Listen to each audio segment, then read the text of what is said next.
ఈ 5వ తరగతి పూర్తయిన తర్వాత 6వ తరగతి పోదాం 7వ తరగతి పోదాం అంటే ఆ తరగతులు ఉన్న స్కూల్ దగ్గరలో లేవు. అట్లా మీరు అట్లా మేము మా చదువు ఆగిపోయింది. మమ్మల్ని మా తాత మా నాన్న వ్యవసాయానికి మేకలు గాయటానికి ఆవులు గాయటానికి ఉపయోగించారు. అట్లా వాళ్ళకు చదువు కొద్దిగా అందుబాటులోకి వచ్చింది.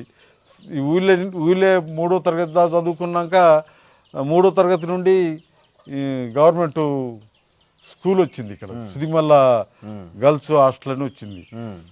అందులో పెట్టాం. అందులోనే ఇంటర్ దాకా అమ్మాయిలు ఇద్దరు బాగా చదువుకున్నారు. ఇంటర్ దాకా చదువుకున్నారు. ఇంటర్ అయిపోయిన తర్వాత డిగ్రీ కాలేజ్ కూడా మా ఆధ్వర్యంలో వచ్చింది. ఆ డిగ్రీ పూర్తి చేసింది ఇల్లుందులో. సో మీ పిల్లలు మీరు తెచ్చిన మీ హయాంలో వచ్చిన స్కూళ్ళల్లో చదువుకున్నారు. అది కూడా ప్రభుత్వ స్కూల్. అట్లా ఆడపోయి హైదరాబాద్ పోయి ఆ బ్యాచ్ అంతా ఇక్కడ ఏదో నర్సులు ఈ హెల్త్ డిపార్ట్మెంట్లలో టీచర్లు ఇట్లా అయ్యారు. ఏమో పోయి ఆడ యూనివర్సిటీలో